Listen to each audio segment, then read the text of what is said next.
खड़े बस का इंतजार कर रहे थे, तभी वहां 10-12 साल की एक लड़की आई। उसके कपड़े गंदे और फटे हुए थे। वो वहां आकर लोगों से कहने लगी, बाबूजी 2 रुपए दे दो, बाबूजी 1 रुपए दे दो, 2 दिन से कुछ नहीं खाया है, 1 रुपया दे दो ना बाबूजी। वो लड़की दोपहर तक ऐसे ही लोगों से पैसे मांगती रही, फिर दोपहर को अचानक गायब हो गई। उसके बाद अगले दिन फिर सुबह सुबह बस स्टॉप पर आ गई और पिछले दिन की ही तरह लोगों से भीख मांगने लगी। ऐसा उस बस स्टॉप पर अक्सर होने लगा। एक दिन अशोक कुमार नाम के एक रिटायर्ड स्कूल मास्टर उस बस स्टॉप पर आए। वो लड़की उस दिन भी उसी तरह भीख मांग रही थी। उस दिन उसे कोई भीख नहीं दे रहा था।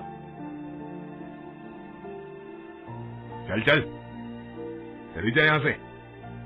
मैंने क्या तेरा ठेका ले रखा है जो रोज रोज चली आती है भीख मांगने, भिखमंगी कहीं की। उस आदमी ने देखा कि और लोगों ने भी उस लड़की को दुत्कार कर भगा दिया। अशोक जी ये सब देख रहे थे। ना जाने क्यों उनके मन में इस लड़की के प्रति दया उमड़ रही थी। उस दिन उस लड़की के पास काफी कम पैसे जमा हुए थे। अभी वो पैसे लेकर वहां से जाने के लिए निकली ही थी कि अचानक वहां पड़े पत्थर से उसे ठोकर लगी और जो भी थोड़े बहुत पैसे उस दिन उसके पास जमा हुए थे वो भी उसके हाथों से छिटक कर नाली में जा गिरे। उस लड़की ने पहले तो अपने पैसों को बहुत खोजा, मगर जब वो नहीं मिले तो आंखों में आंसू लिए वहां से जाने लगी। ये देखकर अशोक जी से रहा नहीं गया। वो उस लड़की के पास आए और उससे कहा, नहीं नहीं बेटा, रोते नहीं है। फिर उन्होंने सोचा,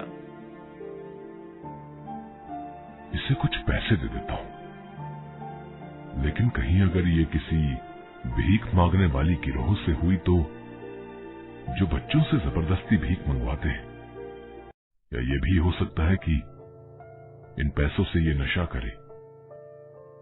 इस तरह पैसे मांगकर नशा करना इन जैसे बच्चों की आम बात है। ये सब सोचकर उन्होंने कहा, अच्छा बेटा, ये बताओ कि पैसे लेकर तुम क्या करोगी? इन पैसों का मैं खाना खरीदूंगी बाबूजी। कहीं ये झूठ तो नहीं बोल रही? चलो फिर मैं तुम्हें खाना ही खरीद देता हूं। इसके बाद अशोक जी उसे खाना खरीद कर देते हैं। खाना लेकर वह लड़की वहां से चली जाती है। कहीं ये खाना फेंक कर फिर से भीख मांगने ना आ जाए, इसलिए कुछ देर यहीं रुक कर देखता हूं। अशोक जी काफी देर तक वहां रुके रहे, मगर वो लड़की फिर नहीं आई। अशोक जी भी वहां से चले गए। अगले दिन जब अशोक जी फिर से उस बस स्टॉप पर आए तो उन्हें फिर से वही लड़की दिखी जो लोगों से भीख मांग रही थी। उस दिन भी अशोक जी ने उसे खाना खरीद कर दे दिया। कुछ दिनों तक ऐसा ही चलता रहा। एक आध बार तो अशोक जी खुद भी अपने घर से खाना लाकर उस लड़की को दे देते थे। एक दिन जब अशोक जी ने उस लड़की को खाना दिया तब उनके मन में एक बात आई, आखिर ये लड़की है कौन, और क्या ये सिर्फ रोज खाने के लिए ही भीख मांगती है? और अगर ये खाने के लिए ही भीख मांगती है तो फिर ये खाना खाती क्यों नहीं, लेकर कहां जाती है? ये सोचकर अशोक जी चुपके से उस लड़की का पीछा करने लगे। वो लड़की वहां से निकलकर बस स्टॉप के पीछे बनी झुग्गी झोपड़ियों में जाने लगी। वो कभी इस गली में घुसती तो कभी उस गली में। हालांकि अशोक जी तेजी से उसका पीछा कर रहे थे, मगर एक गली में घुसकर वो लड़की गायब हो गई। धत तेरे की, इतनी मेहनत के बाद भी पता नहीं चल पाया। खैर कोई बात नहीं, आज नहीं तो कल इस बात से पर्दा उठा ही लूंगा मैं। अगले दिन अशोक जी उस लड़की को देने के लिए घर से ही बना खाना लाते हैं। ले बेटा, खाना खा ले। आज तू यहीं बैठकर क्यों नहीं खा लेती? वो बाबूजी, वो मैं खा लूंगी आराम से, आप चिंता मत कीजिए। तो फिर यहीं खा ले। देखो अभी खाना गर्म भी है, बाद में ठंडा हो जाएगा तो अच्छा नहीं लगेगा।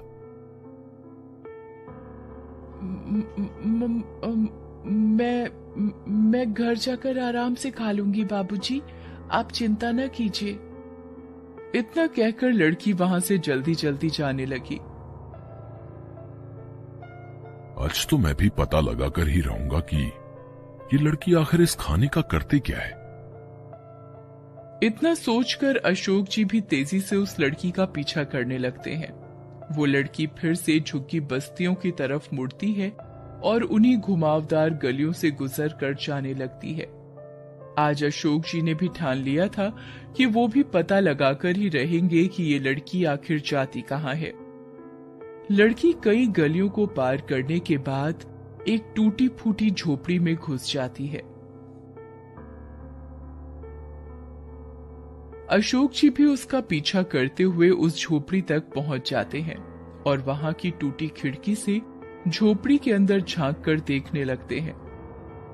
झोपड़ी के अंदर सामान के नाम पर 2-4 बर्तन, कुछ गंदे कपड़े और 2 स्कूल के बैग पड़े हुए थे। अंदर एक टूटी हुई चारपाई पर एक औरत लेटी हुई थी। शक्ल से वो काफी बीमार लग रही थी।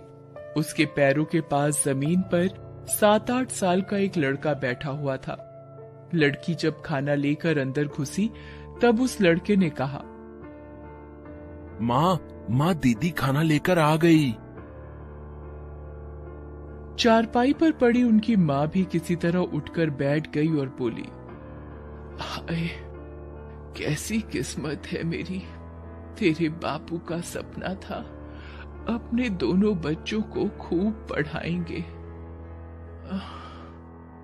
मगर उनके जाने के बाद पढ़ाना तो दूर, मैं अपने बच्चों को 2 वक्त का खाना भी नहीं दे पाती। 2 रोटी के लिए मेरी बच्ची को ना जाने कहां कहां भटकना पड़ता है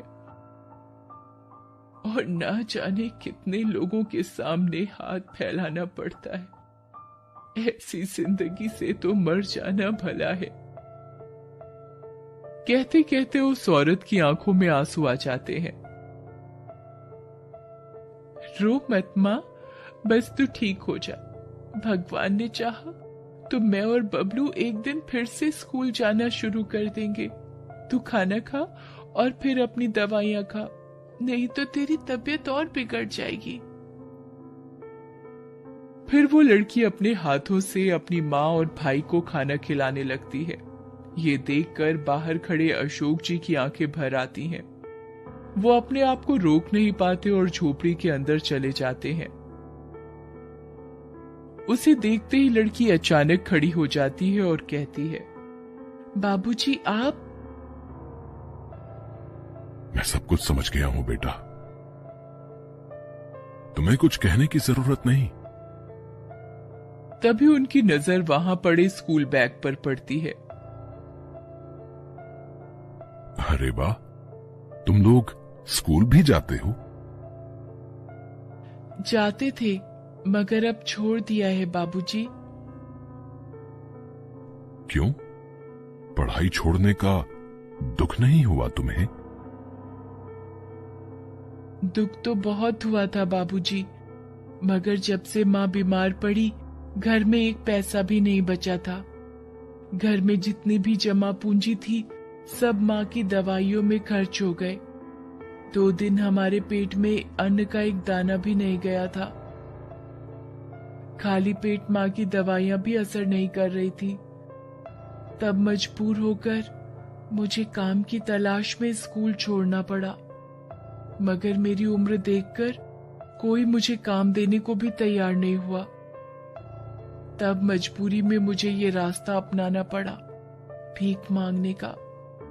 ये पेट की आग जो न करवाए बाबूजी। मैं आज ही तुम्हारी माँ का दाखिला अस्पताल में करवा देता हूं। देखना, कुछ ही दिनों में वो ठीक हो जाएंगी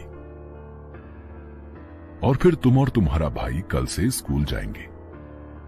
पैसों की तुम चिंता न करना।